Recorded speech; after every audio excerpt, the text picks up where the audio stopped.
Hola, ¿cómo les va a todos? Mi nombre es Andrea Vicintini, soy especialista en clínica médica de pequeños animales, también en diálisis peritoneal del AMBA y en nefrología por el Consejo Profesional de Médicos Veterinarios.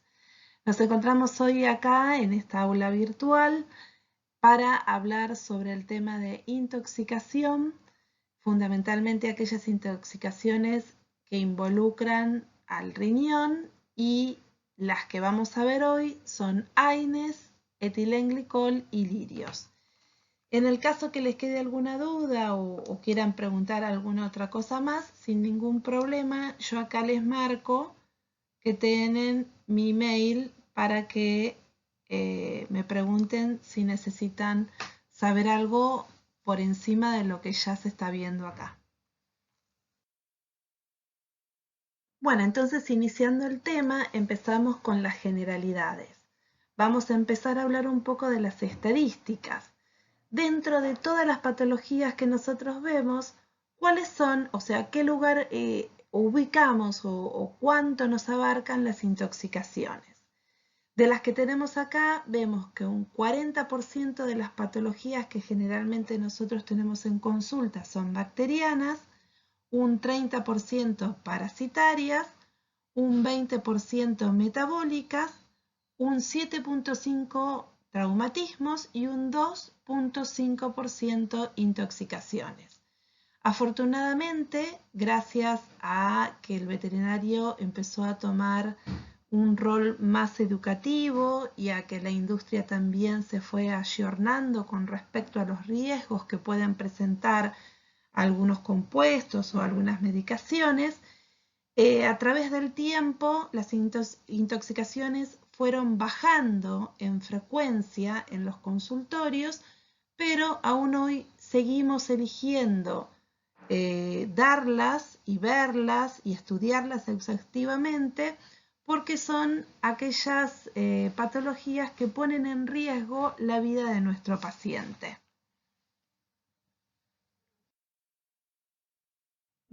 Bueno, seguimos repasando entonces y ahora lo que vamos a pensar un poco es quiénes son los más afectados frente a un caso de intoxicación. Como vemos, en un 85% son los caninos, aquellos que están generalmente más afectados frente a un cuadro de intoxicación. En un 10% serían los felinos y en un porcentaje muy pequeño tendríamos al resto de las especies que serían las no tradicionales. Entonces, ¿quiénes son las grandes víctimas de las intoxicaciones? Generalmente vamos a pensar mucho más en el canino que en el felino, si bien en las intoxicaciones que nosotros vamos a hablar y que dijimos que involucraban al riñón, no es tanto el canino la víctima, sino que también es una gran víctima el felino frente a estas tres intoxicaciones que nosotros vamos a hablar. Bueno, entonces, la pregunta es, frente a tan poca frecuencia de presentación de intoxicaciones en los consultorios, ¿por qué seguimos estudiándolo? Bueno, porque justamente si nosotros no llegamos al diagnóstico cuando llega ese paciente al consultorio, ese paciente se muere, ¿sí? Porque una intoxicación es una emergencia. Nosotros debemos tener en claro los protocolos generales a seguir frente a una emergencia y una vez que llegamos al diagnóstico de una posible intoxicación, sí por ahí recurrir a los libros o a los apuntes o a lo que tengamos para ir a ver qué tratamiento específico tenemos para esa intoxicación que para nosotros en nuestro diagnóstico ocupa el primer lugar. Entonces, como primera acción, es muy importante que los veterinarios indiquen a los dueños cómo comportarse en el caso en que ese dueño sospeche que su gato, que su perro está intoxicado o que lo haya visto consumir algún tóxico.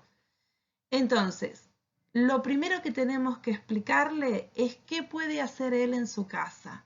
En primer lugar, tratar de provocarle el vómito, ¿sí?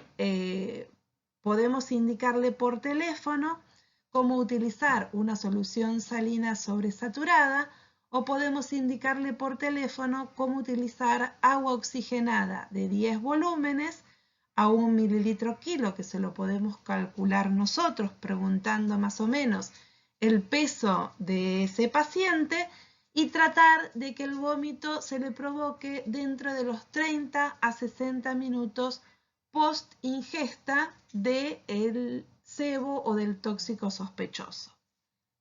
Eso seguramente va a ayudar a que nuestro paciente tenga un pronóstico mucho más benévolo. Bueno, vamos a empezar entonces con nuestra primera intoxicación, ¿sí? La intoxicación con AINES. Y me gustó esta publicidad que pongo acá y que me gustaría que nosotros en nuestras veterinarias tengamos panfletos educativos o podamos entregar a los dueños panfletos educativos, porque muchas veces el tóxico, como en este caso los AINES, están al alcance de la mano de los dueños, son de venta libre y no son conscientes del daño que le pueden provocar a su mascota. Entonces, tienen que tener en claro que no deben administrar medicamentos de uso humano a ningún perro ni a ningún gato, que siempre deberían recurrir a la consulta de su veterinario y que lo que para el humano por ahí, y lo pongo entre comillas porque no es tan así, pero el ibuprofeno, el paracetamol u otros AINES no son tan agresivos como podrían llegar a ser para el perro y para el gato. Entonces es importante que nosotros esto se lo podamos explicar y advertir antes de que suceda.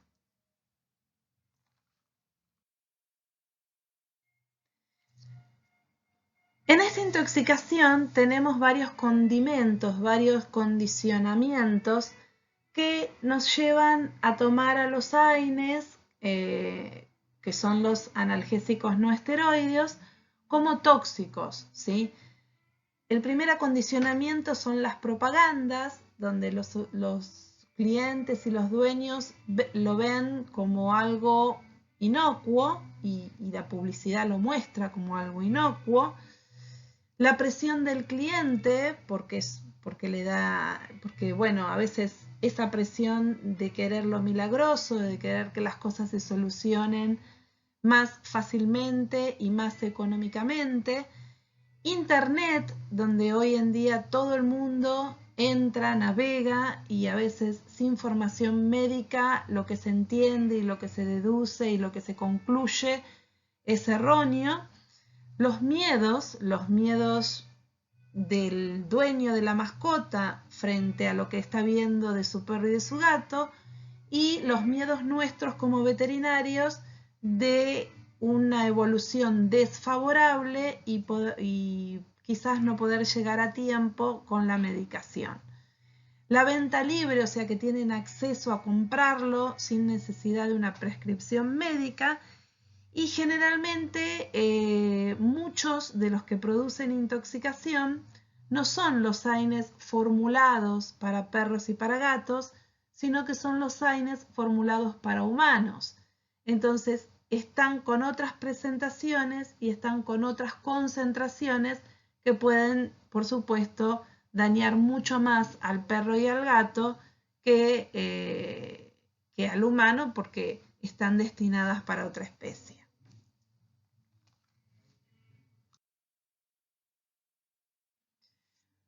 Bueno, estos medicamentos de uso humano y veterinario, como ya venimos charlando, están asociados a intoxicaciones. Y estas intoxicaciones están mediadas o provocadas generalmente no por el veterinario, pero sí por propietarios, por proteccionistas o por animalistas de pequeños animales. Un grupo de veterinarios hicieron estadísticas sobre este tema y se dieron cuenta que el 63% de los casos era por AINES y el 4% por paracetamol, ¿sí? El resto de las intoxicaciones se deben en un 19% a piretroides en felinos, un 13% a ivermectinas y muy poquititos, un 1% a antiparasitarios externos. Entonces, ¿cuáles son las acciones de los AINES? ¿Por qué nos interesa hablar de los AINES? Porque, bueno, son medicamentos que a la hora de ponerlos en práctica en nuestra terapéutica son nuestros aliados, ¿sí? Bien usados, con la dosis que corresponde y en el paciente que corresponda. Estos medicamentos tienen acción antipirética, tienen acción analgésica y tienen acción antiinflamatoria. Bueno, ejercen estos efectos mayormente a través de la inhibición de los productos de prostaglandinas. A través de la inhibición de los productos de prostaglandinas. Y de los leucotrienos.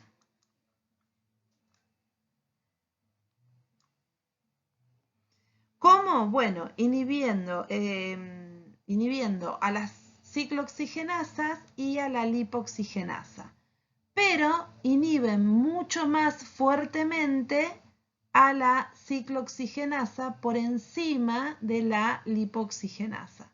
Ese sería el mecanismo de acción de los AINES, ¿sí? La inhibición sobre la ciclooxigenasa 1 y 2. Acá lo que podemos ver es que la ciclooxigenasa 1 en su ruta metabólica nos da un espectro de prostaglandinas mucho más amplia que la ciclooxigenasa 2, que solo termina dando la prostaglandina E2 y la prostaciclina o la prostaglandina I2. Bueno, se sabe de la existencia de 3 isoformas de la COX. La COX-1 se considera predominantemente constitucional, expresándose en casi todos los tejidos. Está implicada, como ya dijimos, en la producción de un número importante de prostaglandinas.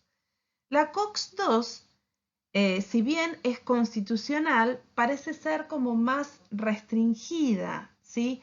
La COX-2 en realidad es una enzima mayormente inducible y su producción se regula de forma ascendente, es decir, aumenta de manera espectacular durante la inflamación, en donde realmente desempeña un papel central.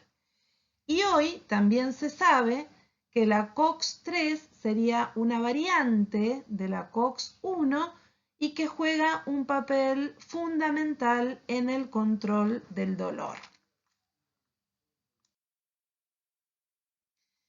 Entonces, hoy en día la industria farmacéutica ha creado dentro de los medicamentos de los AINES aquellos AINES, digamos, más selectivos. ¿Por qué? Porque, bueno, la industria se dio cuenta que la inhibición de la COX-1 terminaba produciendo en aquellos primeros perros generalmente que se utilizaban, porque antiguamente casi era prohibitivo usarlo en los gatos, hoy sabemos que no, que hay un consenso que se puede utilizar y que se puede utilizar de manera criteriosa. Pero bueno, en aquellos primeros pacientes, cuando se usaban AINES, o los primeros AINES que dijimos que actuaban sobre los dos tipos de COX, terminaban manifestando úlceras gástricas y tenían hemorragias importantes, ¿sí? Discrasias sanguíneas. Entonces, esto es ¿por qué? Porque la COX-1 fundamentalmente es productora de la prostaglandina E2. Y esa prostaglandina E2 es fundamental para conservar el flujo de la mucosa gástrica, es fundamental para la reparación de las células de las mucosas y es fundamental para la liberación de bicarbonato para neutralizar el ácido gástrico. Frente a la inhibición de esta enzima, lo que sucedía era la pérdida de estos tres tipos de funciones, ¿sí? Entonces, si no tenemos COX-1, perdemos la integridad de la mucosa gástrica y el estrato mucoso. Entonces, la prostaglandina E, que se produce a partir de la COX-1, como dijimos, es fundamental, repetimos, en el flujo de la mucosa gástrica, es fundamental en la reparación de células de la mucosa y es fundamental en la liberación del bicarbonato para neutralizar el ácido gástrico. Esto termina provocando una alteración de la mucosa gástrica y del estrato mucoso. Sin embargo, enseguida fue evidente, a partir de estudios en humanos, que la COX-2 preferente o los AINES selectivos, si bien reducían algunos efectos secundarios asociados clásicamente con la inhibición de la COX-1, que son todos los signos que nombramos anteriormente con respecto a la mucosa gastrointestinal, sin embargo, el uso de los AINES selectivos causaban efectos adversos como insuficiencia renal, enfermedad tromboembólica y úlceras gástricas. Entonces, ¿por qué? Porque tanto la COX-1 como la COX-2 están presentes en las células renales. Y entonces son importantes ambas para poder conservar la función renal frente a una situación de hipovolemia. Entonces, ¿cuál es el problema a considerar? Bueno, cuando nosotros damos AINES, porque se necesitan, porque tenemos pacientes doloridos y porque hoy en día el promedio de vida de los pacientes aumentó y entonces presentan muchos dolores crónicos. La pregunta es, como veterinario, ¿lo puedo usar? Por supuesto, lo puedo usar y lo debo usar, porque lo primero hoy en día que tenemos que tratar es el dolor, ¿sí? Para mejorar la calidad de vida de nuestros pacientes. Pero bueno, si lo voy a usar, ¿qué es lo que voy a considerar? Voy a considerar que a veces esos medicamentos tienen lo que se llaman, o lo que veíamos en fármaco, la captura de iones, ¿sí? Se concentran más en los tejidos. Recuerden que los AINES son ácidos débiles y que la célula presenta un pH alcalino, con lo cual hace que los AINES permanezcan bastante más en las células. Vamos a tener que tener en cuenta la diferencia entre especies. Hoy sabemos, y lo repetimos hasta el cansancio, que el gato no es un perro chiquito, sino que estamos trabajando con dos especies absolutamente diferentes en cuanto a su metabolismo y en cuanto a su modo de vida, con lo cual vamos a tener que saber si vamos a usar AINES selectivos y dentro de esos AINES selectivos, cuáles nos conviene o cuáles son más selectivos que otros. Y por supuesto vamos a tener en cuenta la edad de nuestro paciente. Generalmente aquellos pacientes a los cuales se les indica AINES, o por lo menos se les indica de manera crónica, son pacientes gerontes. Esos pacientes gerontes son, por supuesto, mucho más vulnerables que aquellos pacientes jóvenes.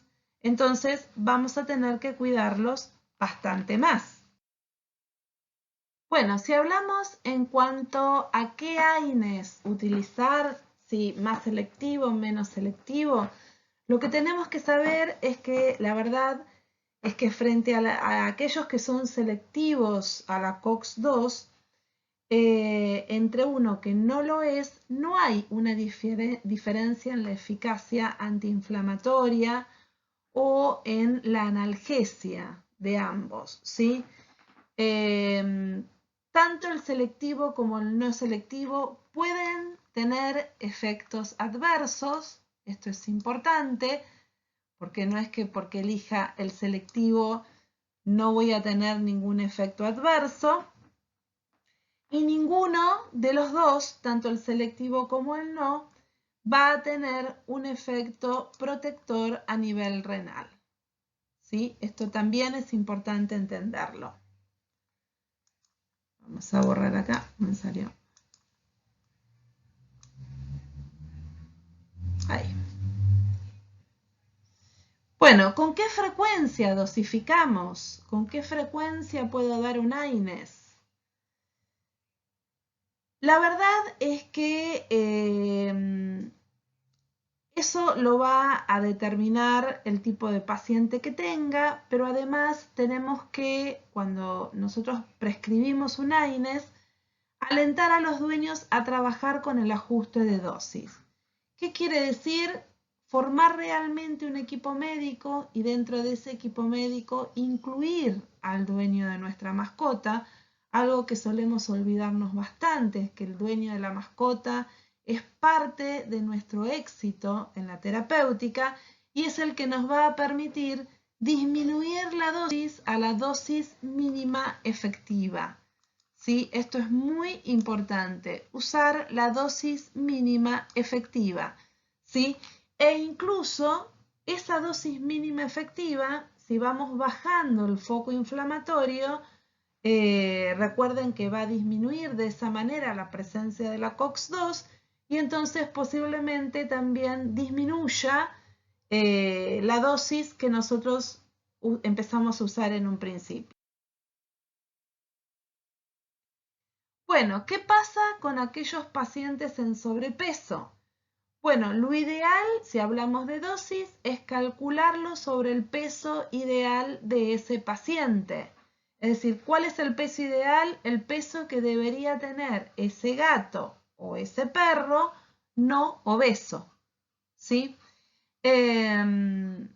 Y otra forma de poder administrar un AINES frente al dolor crónico es darlo en forma intermitente o darlo pulsátil. Por ejemplo, en vez de darlo cada 24 horas, se puede dar 2 a 3 veces por semana. Siempre hacer tratamiento contra el dolor va a ser mucho más beneficioso que no hacer nada. Bueno, otra pregunta a hacer es ¿qué pasa cuando quiero cambiar de AINES? ¿Qué pasa si estoy dando un AINES y quiero hacer un cambio porque me parece que otro va a ser más efectivo o va a ser más selectivo y necesito que sea más selectivo para determinado paciente?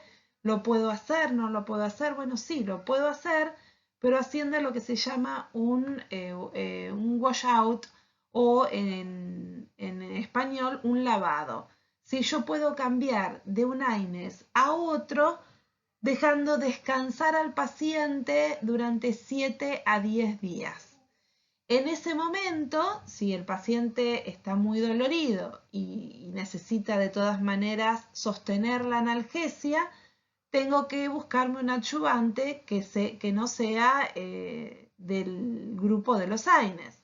Por ejemplo, generalmente nosotros recurrimos al tramadol. Esto es muy importante tener en cuenta, el washout, porque si no, forma parte de la toxicosis, ¿sí? Si nosotros no lo hacemos, ponemos en riesgo al paciente. Bueno, acá tenemos las diferentes dosis de los AINES, ¿sí? Tienen el carprofeno, tienen el meloxicam, tienen el ketoprofeno y tienen el robenacoxib. Que yo no voy a hablar demasiado sobre esto, así que lo vamos a pasar. Bueno, ¿qué pasa si yo tengo que usar AINES y tengo un paciente con una enfermedad concomitante? Lo que tenemos que recordar es que los AINES actúan sobre las COX, que las COX son responsables de las prostaglandinas y que las prostaglandinas juegan un papel fundamental en la fisiología renal. ¿Qué es lo que hacen? Autorregulan el tono vascular, están incidiendo en la tasa del filtrado glomerular e inciden en la producción de renina y tienen mucho que ver en el equilibrio del sodio y del potasio. Entonces, si yo no llego a tener prostaglandinas y ese paciente se encuentra con un flujo sanguíneo renal efectivo disminuido, lo más probable es que termine teniendo problemas, ¿sí? Algo que yo di dentro de una terapéutica probablemente termine actuando como un tóxico. Entonces, tenemos que tener muy en claro que las prostaglandinas se vuelven muy importantes generalmente en pacientes gerontes o en pacientes comórbidos. Esto es muy importante tenerlo en nuestras cabezas, sobre todo cuando hablamos del felino, que es un paciente comórbido. Bueno, entonces, si tengo un paciente con una enfermedad renal y tiene una osteoartritis, por ejemplo, ¿qué hago? ¿Doy un AINES? ¿No lo doy? Bueno, sí, claro, lo doy, ¿sí? Pero tengo que tener algunas cosas en cuenta. Una de ellas es saber que yo elija un AINES selectivo no elimina el riesgo. Tener precaución, ¿sí? Si voy a dar un AINES, monitorear los parámetros renales tanto en suero y pedir un urianálisis antes y después del tratamiento con los AINES. Tratar de llegar a la dosis mínima efectiva. Si no puedo llegar, veo que el paciente sigue dolorido, bueno, entonces ayudarme con algún otro analgésico que no sea del grupo de los AINES. Y siempre recordar que es muy importante dar los AINES con comida. Siempre a la hora de la comida, ¿sí? Esto me va a proteger mucho a mi paciente. Y otra cosa a tener en cuenta, recuerden que las prostaglandinas son importantes para el riñón y son mucho más importantes cuando ese paciente está hipovolémico. Entonces también va a ser muy importante que ese paciente mantenga la hidratación normal. Por lo tanto, siempre que doy AINES voy a tener que prestar atención en dietas húmedas, ¿sí? Para poder mantener esos riñones lo más hidratados posible. Entonces, abordamos la deshidratación, abordamos la hipovolemia. ¿Podemos tener un paciente renal que tenga una comorbilidad cardíaca? Por supuesto, sí. Esto es realmente una problemática. Entonces, en general, lo que se busca en esos pacientes es una terapia alternativa, ¿sí? Yo no aconsejaría usar AINES en primera instancia, por lo menos, si tengo un paciente con una enfermedad renal que se interdigita con una enfermedad cardíaca. Y otra cosa a tener en cuenta es que existe la posibilidad de desarrollar hiperpotasemia en algunas especies con el uso de los AINES. Entonces, esto es a monitorear. Y habíamos dicho de dar los AINES con comida porque en aquellos pacientes con enfermedad renal lo que puede suceder es que tenga niveles de gastrina más importantes. ¿Sí? Recuerden que en esos pacientes tenemos el filtrado glomerular disminuido. Entonces, aumentamos la posibilidad de que se presenten efectos adversos a nivel gastrointestinal de manera más rápida que en otros pacientes. Bueno, en aquellos pacientes que tienen cardiopatías, la verdad es que si decido dar un AINES, que en general tratamos de no hacerlo, pero si es mi única alternativa o por alguna cuestión lo considero necesario, deberíamos monitorear la presión sistémica, deberíamos utilizar la dosis mínima efectiva, sobre todo si son pacientes con una insuficiencia cardíaca congestiva. Y recordemos que en los felinos tenemos una alta prevalencia de enfermedad tromboembólica, entonces se debe investigar si el uso de los AINES altamente selectivos pueden aumentar este riesgo, ¿sí? Sobre todo en el uso a largo plazo. Entonces, ¿por qué no recomendamos el uso de los AINES en los cardiópatas? Porque suelen o pueden exacerbar esa insuficiencia cardíaca congestiva. ¿Por qué recomendamos monitorear la presión? Porque los AINES suelen producir retención de sodio y de agua mediada por la COX-1 y por la supresión de la COX-2 renal. ¿Por qué decimos que es un problema en los felinos que tienen esta tendencia a tener una enfermedad tromboembólica? Porque recordemos que el uso de los AINES nos lleva a una agregación plaquetaria reducida y que el tromboembolismo inhibe la prostaciclina mediada por la COX-2.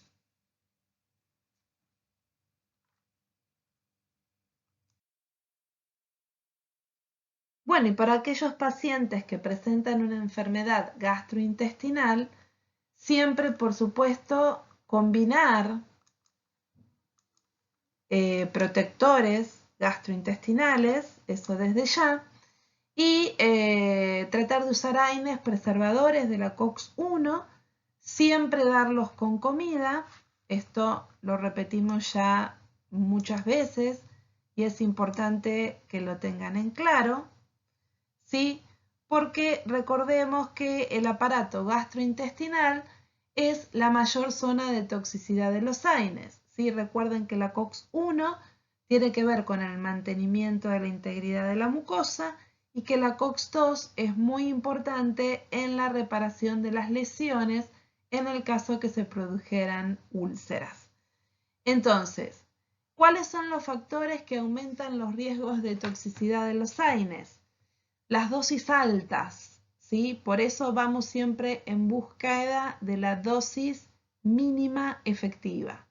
La edad avanzada, por eso siempre hacemos un monitoreo de ese paciente previo a la indicación del AINES y vamos a asegurarnos que ese paciente esté bien hidratado. Otro factor de riesgo son las enfermedades gastrointestinales previas. En realidad, lo ideal sería tratar de no utilizar los AINES, pero sí debo hacerlo con las indicaciones anteriormente dichas. Enfermedades hepáticas, también lo mismo. En general se tratan de evitar. Y uso concurrente de anticoagulantes y glucocorticoides. Estaría contraindicado utilizarlos con estas medicaciones. ¿Qué pasa con aquel paciente con enfermedad hepática? Bueno, Se sabe que algunos perros, hay estadísticas que presentan una hepatotoxicidad idiosincrática, entonces esto tiene que ver con el individuo.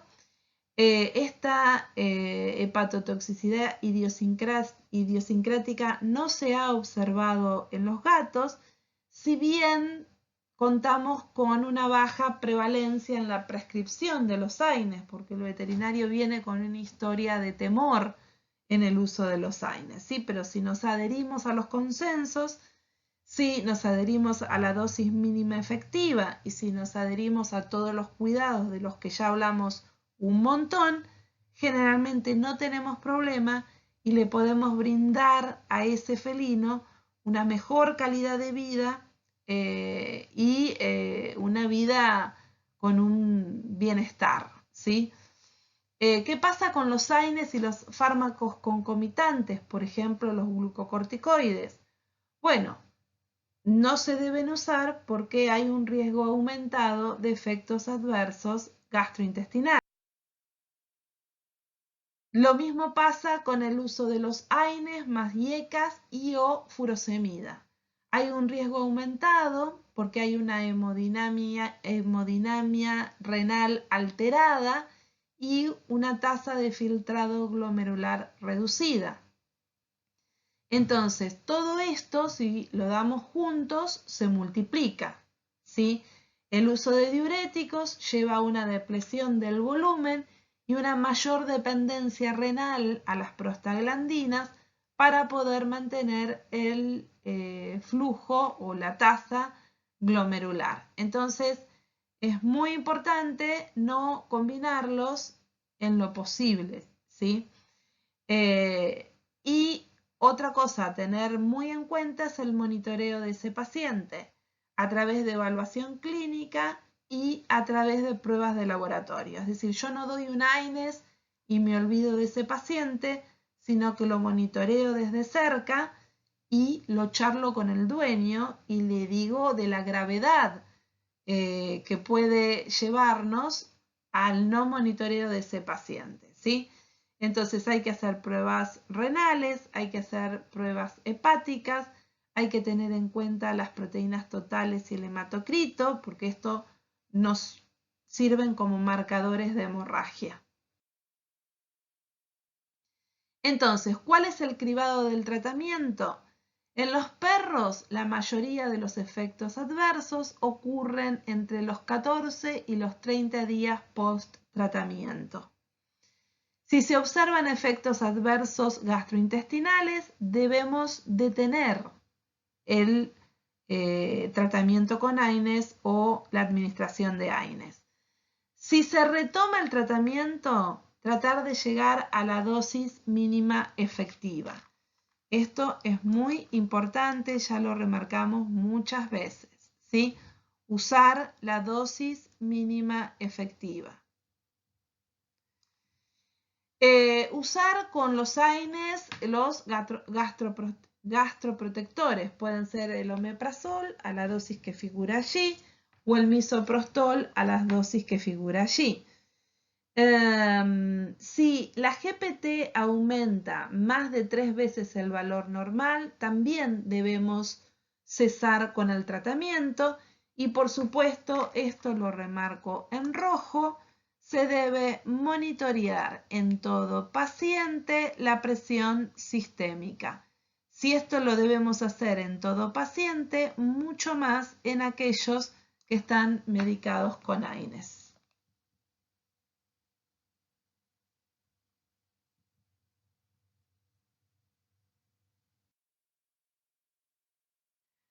Bueno, vamos a hacer una aclaración con respecto al paracetamol, porque bueno, es un AINES particular, fundamentalmente hablando de felinos, ¿sí?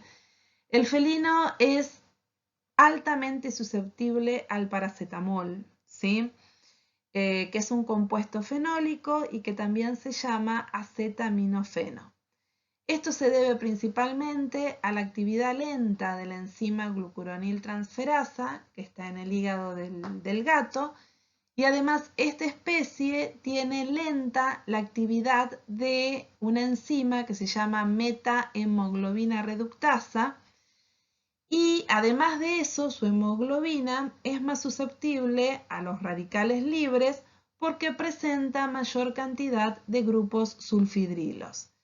Entonces, estos gatos son muy propensos a sufrir metahemoglobinemia en estas intoxicaciones con paracetamol. Entonces, frente a la intoxicación con paracetamol va a haber un daño oxidativo, donde las células rojas son más sensibles que otras células, y los signos que vamos a ver es la metahemoglobinemia, podemos ver anemia hemolítica y podemos ver lo que vemos en esta imagen, edema facial, que se ven acá, y a veces también se ven los miembros, el edema, ¿sí? Y pueden también tener falla hepática. Entonces, ¿cuál es el tratamiento? Utilizar acetilcisteína. La dosis es la que figura en la presentación. Nosotros en la Argentina tenemos el Acemuc de 600 miligramos con esa dosificación que figura ahí. Y es importante recalcar que no lo den con carbón activado porque, perdón, a ver si podemos. Que no lo den con carbón activado.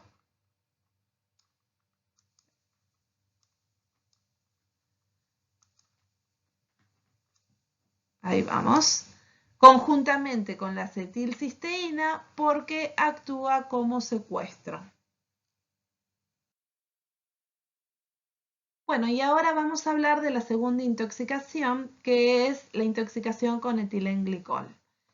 Acá nosotros marcamos como mayormente víctima, si bien también podemos hablar del felino, pero generalmente el más afectado es el perro y generalmente es un perro de un taller mecánico porque este compuesto se encuentra fundamentalmente en líquido anticongelante.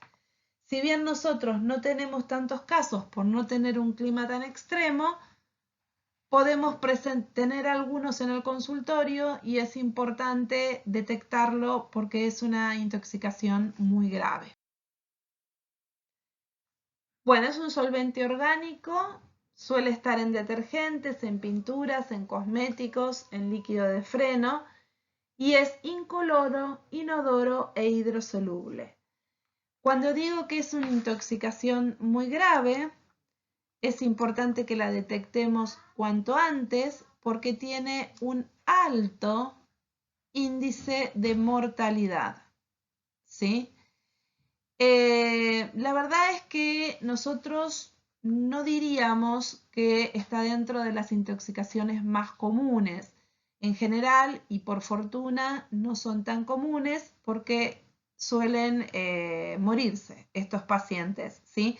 Porque generalmente llegamos al diagnóstico tardío. Bueno, lo grave de esta intoxicación es que es un producto que tiene una amplia disponibilidad. Suele tener un sabor, yo más que agradable, como dice acá, diría no desagradable. Su dosis letal es chica, es de 4.4 mililitros por kilo. Generalmente el propietario desconoce, ¿sí?, que este producto es tan tóxico o desconoce que el perro o el gato consumieron este producto. Y como dijimos antes, muchas veces llegamos a un diagnóstico tardío o nos quedamos con la duda con el paciente muy grave, con la signología que condice con esta intoxicación, pero muchas veces son propietarios que no lo vieron consumir el producto. Bueno, ¿cuál es el mecanismo de acción del etilenglicol? Generalmente el perro o el gato lo ingieren, tiene una absorción muy rápida a nivel gastrointestinal, se distribuye por todos los tejidos y su metabolismo principal ocurre en el hígado. a través de una enzima que se llama alcohol deshidrogenasa. ¿Sí? La voy a marcar porque esta enzima nos va a ser muy importante después para el tratamiento.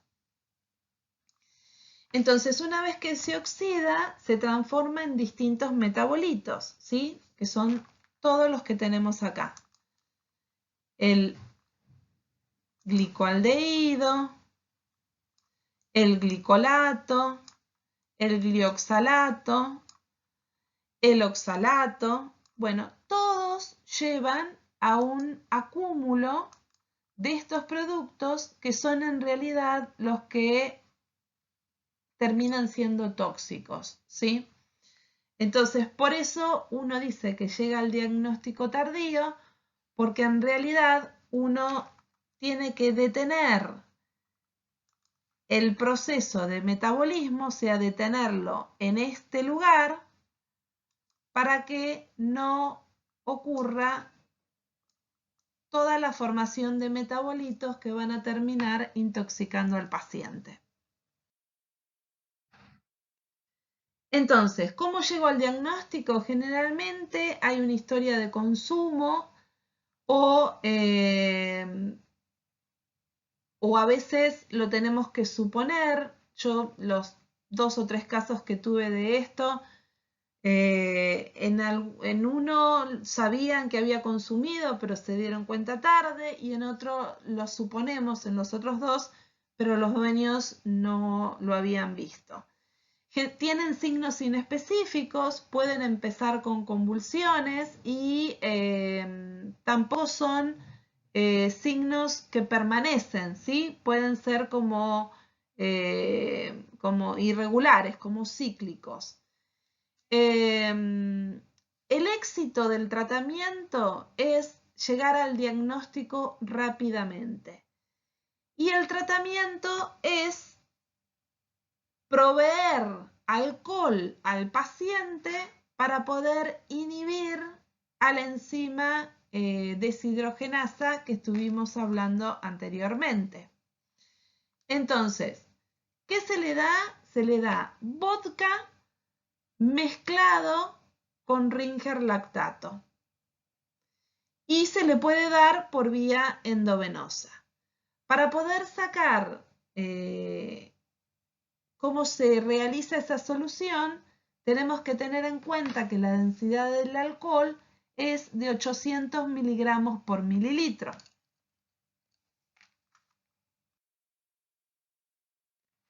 Bueno, calculamos entonces densidad por el grado de alcohol de la bebida, que dijimos que la densidad del alcohol es de 800 miligramos por mililitro, y la del vodka es de 40 miligramos en 100 mililitros. Esto nos daría 320 miligramos. Sabiendo que la dosis de carga es de 780 miligramos por kilo por hora y se da en bolo, que la dosis de mantenimiento es de 130 miligramos por kilo por hora y que la dosis de diálisis es de 260 miligramos por kilo por hora.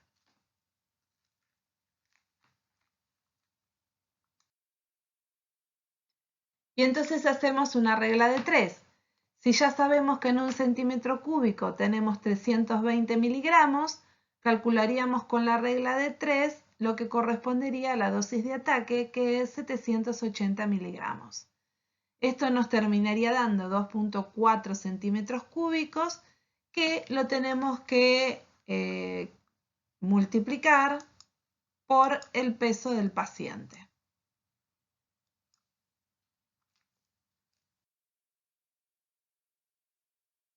Y otra forma de darlo es a nivel oral, ¿sí? Preparar una solución madre de etanol al 20%, se prepara 800 mililitros de jugo con 200 mililitros de etanol y se le daría 4 mililitros kilo por vía oral como dosis de ataque y se mantiene con 0,4 o 0,7 mililitros kilo por vía oral cada 4 horas.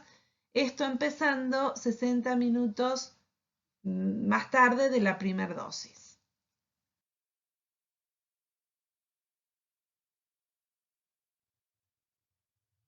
acá tenemos una foto de un paciente dándole el vodka por vía endovenosa. Entonces, proveer alcohol como tratamiento no tiene ninguna contraindicación, pero sí puede presentar efectos adversos, como depresión del sistema nervioso central, aumentar la diuresis, dolor e infección en el sitio de inyección si es que nos extravasamos, y a veces sin infiltrar, digamos, la zona, también puede producir una flebitis. El mecanismo de acción es la inhibición competitiva de la enzima alcohol deshidrogenasa. Entonces, lo que se logra es que se elimine el etilenglicol sin modificar, porque recordemos que los tóxicos son los metabolitos del etilenglicol. Entonces, esto puede ser efectivo antes de las 8 horas post ingestión. Recordemos que es una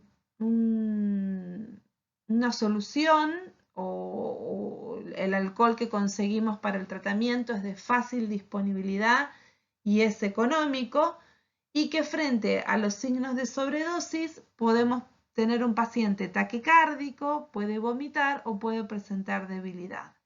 En ese caso lo que hacemos es retardar la infusión o suspenderla temporalmente. Bueno, y ya terminamos con nuestra última intoxicación, que es la intoxicación por lirios. Como vemos, la víctima de esta intoxicación es el gato.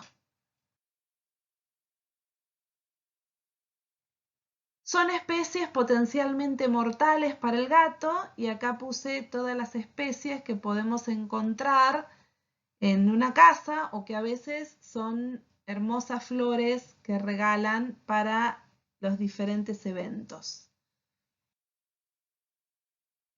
La porción tóxica de la planta es la porción acuosa, ¿sí?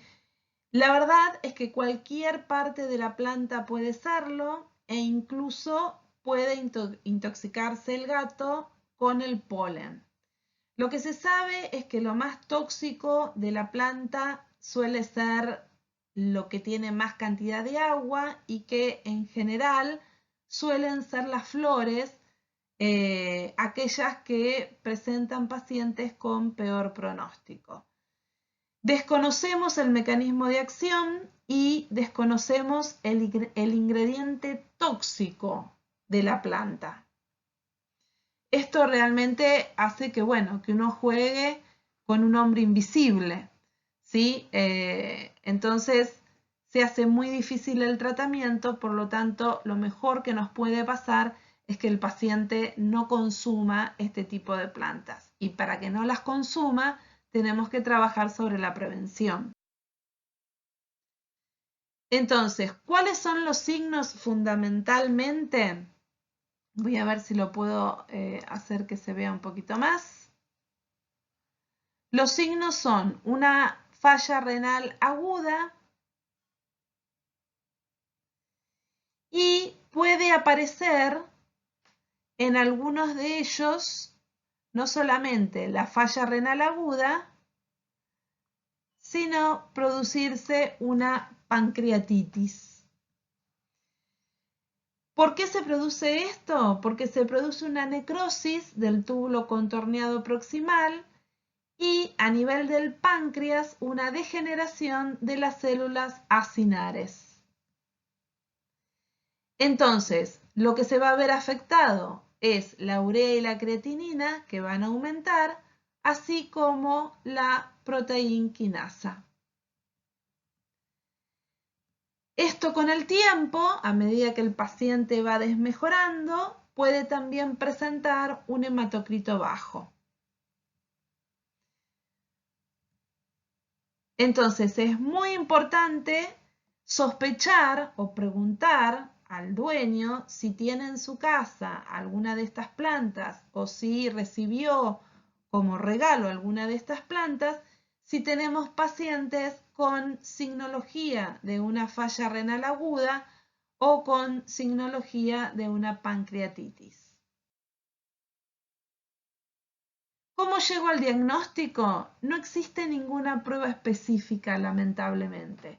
Solo podemos llegar certeramente al diagnóstico a través de la historia. Si tenemos un dueño que nos cuenta de la existencia del tóxico.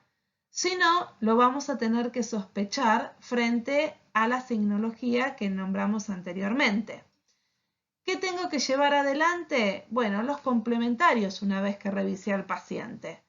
Hacer sangre, pedir una enzima pancreática específica felina, hacer un urianálisis, generalmente presentan proteinuria y glucosuria, que la vamos a ir marcando también. Proteinuria y glucosuria. Hacer una ecografía abdominal. En general lo que se ve es una imagen de una glomerulonefritis, ¿sí? Se ven cortezas hiperecogénicas y un engrosamiento de la cortical, a pesar de que no se ven en general los riñones más grandes. Bueno, ¿cuál es el tratamiento? En principio, tratar de provocar el vómito. ¿Sí? Esto es importante decirlo al dueño si es que nos llama antes de venir al consultorio.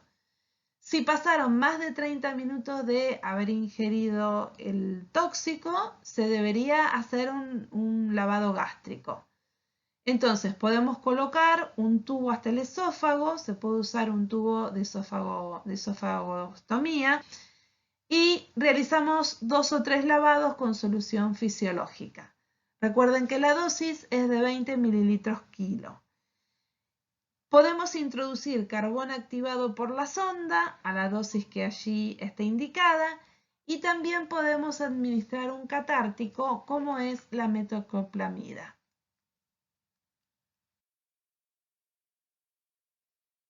¿Cuál sería el tratamiento? Bueno, la fluidoterapia, calculamos la fluidoterapia mientras esperamos los resultados de sangre, no dejamos al paciente que se vaya a su casa sin hacer nada, administramos ranitidina, que es un gastroprotector, administramos maropitam, que es un antiemético y actúa también sobre situaciones de dolor, y ayudamos al maropitam con el tramadol.